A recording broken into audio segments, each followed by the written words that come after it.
Halo semua, pernah nggak sih Anda lihat peta yang kelihatannya rumit banget, numpukin data batas wilayah, jenis tanah, sama penggunaan lahan sekaligus, terus mikir gimana caranya semua ini bisa jadi satu informasi yang masuk akal? Nah, hari ini kita bakal bongkar rahasianya, yaitu blok-blok pembangun di balik semua peta canggih itu. Nah, ini dia pertanyaan utamanya. Coba bayangin, Anda numpuk 3 lembar plastik transparan, satu isinya gambar batas administrasi, satu lagi jenis tanah, dan yang terakhir penggunaan lahan. Hasilnya pasti pusing kan? Jadi gimana caranya kita bisa ngebandingin katakanlah jenis tanah liat dengan batas kecamatan secara adil dan akurat? Coba deh perhatikan gambar ini. Garis tebal itu mungkin batas alam, kayak sungai. Sementara garis putus-putus itu batas kecamatan buatan manusia. Keduanya ada di tempat yang sama, tapi mereka nggak sinkron sama sekali.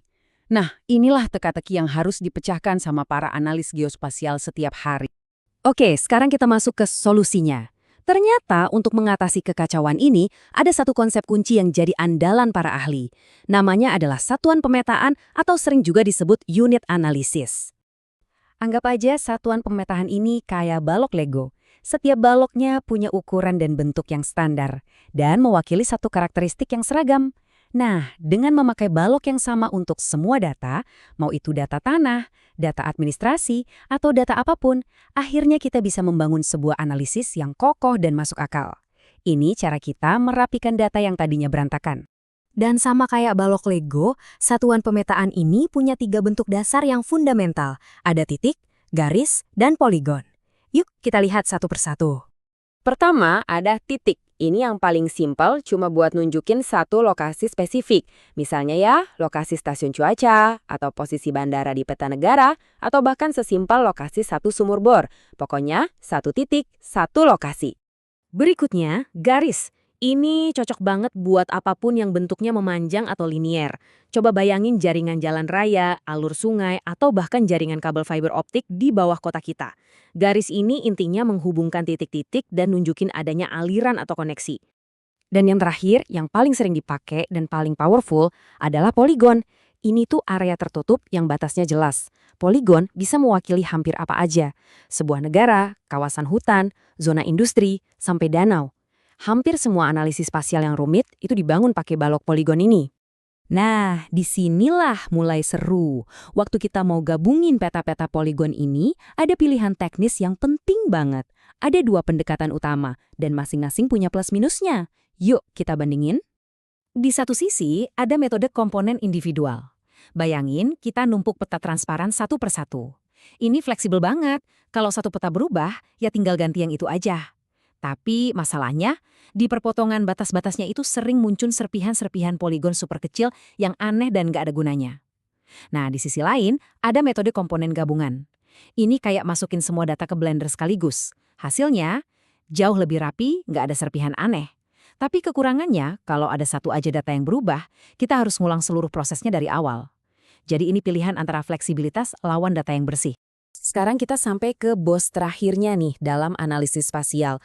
Gimana ceritanya kalau batas alam yang cair dan organik ketemu sama batas buatan manusia yang kaku dan seringkali nggak pas?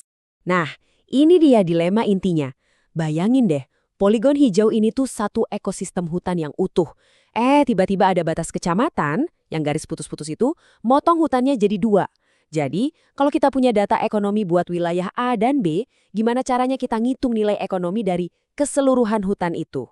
Bingung kan? Nah, gambar ini nunjukin masalahnya dengan jelas banget. Lihat deh, ada area fisik yang ditandai nomor 1, 2, dan 3. Terus, area itu kepotong sama batas administrasi A, B, dan C.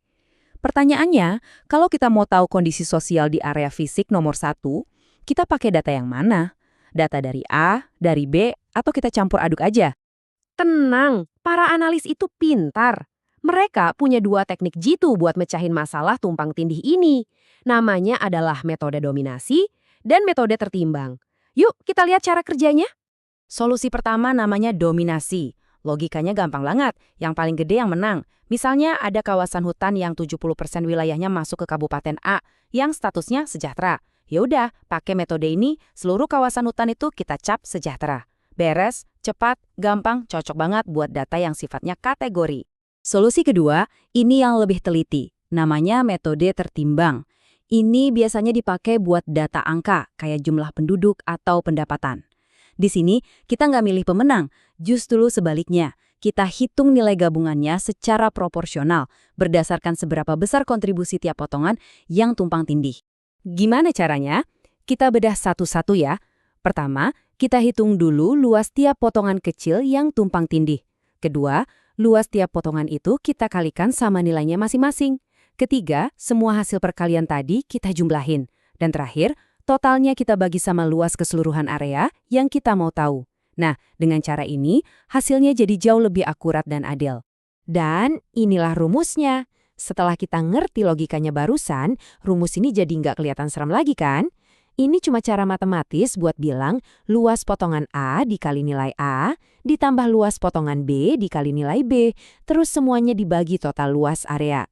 Sebuah cara sistematis untuk memastikan semua pihak berkontribusi secara adil. Jadi, inilah poin paling pentingnya. Cara kita milih dan nentuin si balok Lego atau satuan pemetaan di awal itu benar-benar nentuin jawaban akhir yang bakal kita dapat. Ini bukan cuma detail teknis loh, ini adalah fondasi dari seluruh analisis kita. Jadi, lain kali Anda lihat peta data yang keren, coba deh iseng-iseng mikir, kira-kira balok pembangun apa ya yang dipakai buat bikin peta ini? Karena sekarang Anda tahu, peta itu bukan sekedar gambar, peta itu cerita yang dibangun dari pilihan-pilihan kecil yang ternyata penting banget. Terima kasih sudah menyimak.